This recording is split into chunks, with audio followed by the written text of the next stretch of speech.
Ito ang mainit na balita at trending ngayon sa mundo ng social media. Matapos dumagsa ng taong bayan sa ginanap na rally para ipakita ang suporta kay Pangulong Marcos at kung saan nagtipon-tipon ang mga loyalista at pinklawan para sa iisang panawagan, i-impeach si BP Sara. Abay panic mode na umano ang kampo ng mga Duterte dahil sa mga kaliwat kanang paninira sa ating gobyerno. Una na dito ang isang public post ng kilalang DDS na si Jay Sonsa saying, "Pinagyabang umano ni Mrs. Lisa Marcos sa mga bisitang congresspeople na kayang-kayang bayaran ang INC para huwag na ituloy ang nakatakdang rally versus impeachment." Pero ayon mismo sa palasyo, walang ganitong statement ang First Lady. Hirit naman ng isang abogadong pugante sa impeachment ni BP Sara.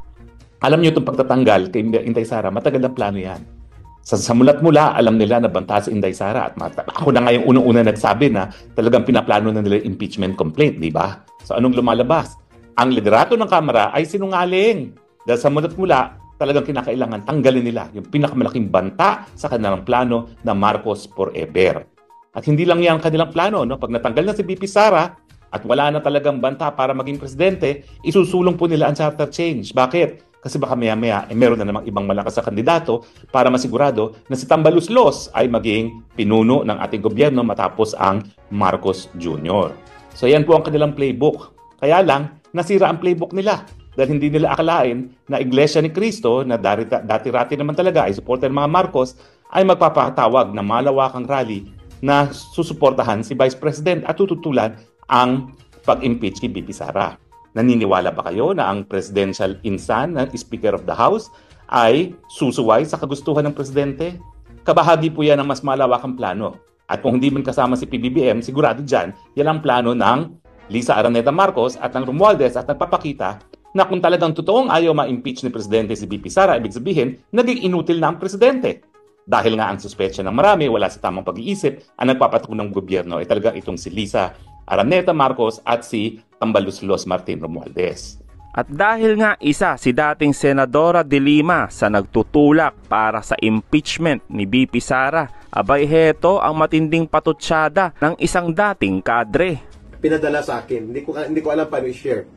3 ang items dito na ang liquidation by certification, mas malala po ito sapagkat hindi ito confidential fund, subalit parang confidential fund or palusot na pondo na pwedeng ibulsa at nangyayari palaging binubulsa yan. Ang isa, Senators Extraordinary Fund and Miscellaneous Expenses. Kay Laila de Lima alone, for 1 year lang, 10 million. May isa pa siya, Miscellaneous and Other Expenses, 1 million mahigit. Mayroon siyang tinatawag na Other, MOOE. My goodness, 19 million, almost 20 million. Magkano kaya ang sa Speaker of the House? Magkano kaya ang sa Senate President? Magkano kaya itong mga alipores na nagjujus-jusan sa Kongreso, magkano sa kanilang ganito? So, klaro tayo 300 million out of 5 billion na initial fund ang pinabuelo na para punduhan ang isang marumi, basura at mapangwasak na uri ng impeachment complaints attacks laban kay Vice President Sara Duterte. Kaya naman buwelta ni attorney sa mga patutsyada ng mga alipores ni Duterte, abay nagpapanik na dahil halata na ang makinarya ng mga Duterte ay pabagsak na kahit pa anong paninira ang gawin nila. Nasaan si Roque ngayon?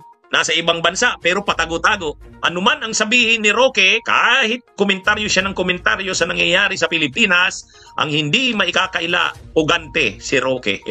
Napakayabang niya ni Roque hanggang ngayon kung makapagsalita. Akala mo pero anong nangyayari sa kanya? Patago-tago siya. Ngayon naman si Sara Duterte, matagal na yang pinag-uusapan niyang impeachment sa kanya. Ngayon, may nakafile na sa kanya ngayong impeachment complaints na 2.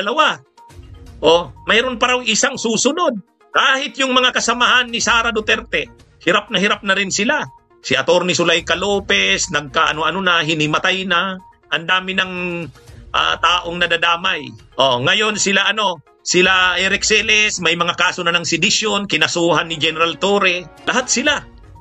Ang problema nila ngayon, pag na-impeach si Sara, Natalo si Digong sa pagka-mayor, natalo si Pulong sa pagka-congressman, natalo si Baste sa pagka-vice mayor. Paano na sila?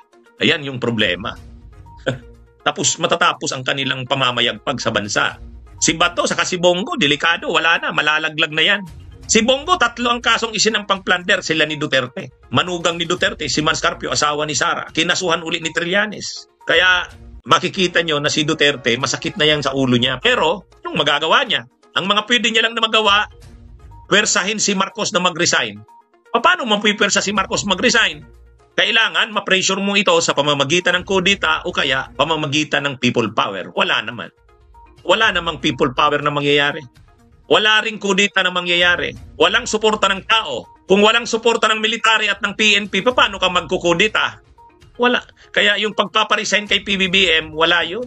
Kaya si Duterte, ito na yung panahon na alam niya nang wala na yung lakas nila sa politika. Ang pinipreserve na lang ni Duterte na wag sa kanilang mawala Davao. Ang problema, kahit sa Davao ngayon, namimiligrong matalo na sila. Kasi bubuhusan talaga ng suporta ng Marcos at ng Romualdez, si Nograles. Pero ang posisyon ng Iglesia ni Cristo ay para sa kapayapaan.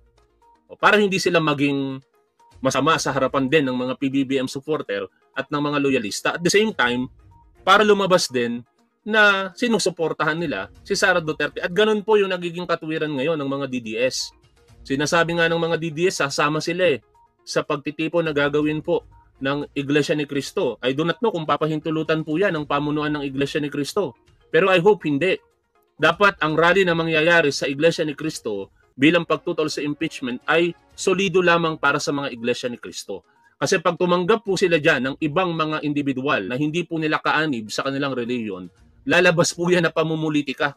Hindi na po yan lalabas na aktibidad ng isang relihiyon na sumusuporta sa pangkapayapaan. Sila ay mag-establish lamang ng rally ng sila lamang para lumabas talaga na yan po ay pangrelihiyong aktibidad nila na sumusuporta sa kapayapaan. Ito ang malungkot na katotohanan naman. Kasi kahit ma-impeach naman si Sara Duterte sa Kamara, hindi ako naniniwala na makakakuha po ito ng guilty verdict sa Senado. Kita naman natin ang istruktura ng senador ngayon. Kung sino-sino po dyan ang mga maka-Duterte hanggang sa kasalukuyan.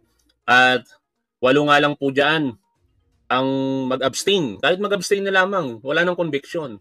Sigurado tayo na si De La Rosa, si Padilla, si Bongo, si Amy Marcos, hindi mag-abstain.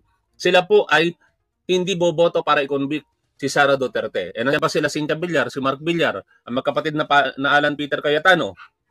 Di ba? Kaya wala talagang conviction ang mangyayari. Pero katulad nung nagiging posisyon ko sa mga nakalipas na araw, nga tayo po ay nag-usap-usap tungkol po dito, hindi po mahalaga sa akin ang conviction ni Sara Duterte. Hindi po mahalaga sa akin na sa ngayon matanggal siya bilang vice-presidente.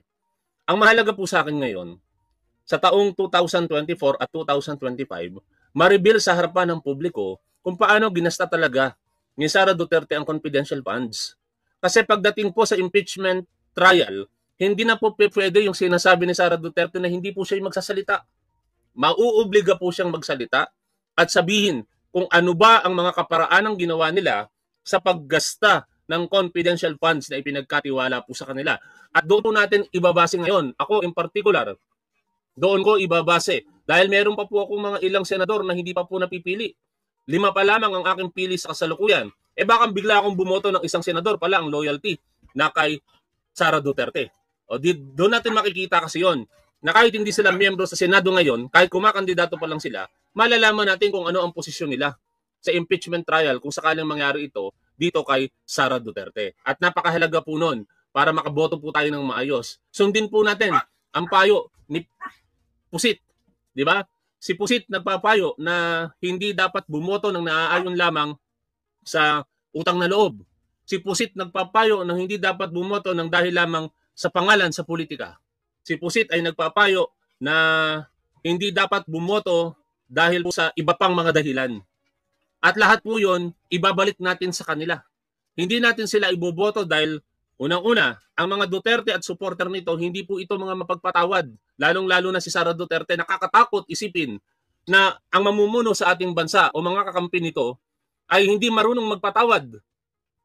Ibig sabihin yan, mapaghiganti at sigurado, wala pong mangyayari sa atin sa kinabukasan ng ating mga anak, ng ating susunod pang henerasyon. Na kung ang mga politiko na namumuno sa atin ay puro paghihiganti na lamang ang gagawin. wala pong patutunguhan. Wala rin po tayong patutunguhan kung ang mga politiko po natin ay abusado at hindi po marunong rumispeto sa buhay at sa due process at sa rule of law. Nakita na po natin yan sa loob ng 6 na taon ng panunungkulan ng isang Duterte. At ayaw na po nating maulit pa na magkaroon ng isang Duterte pa sa Malacanang.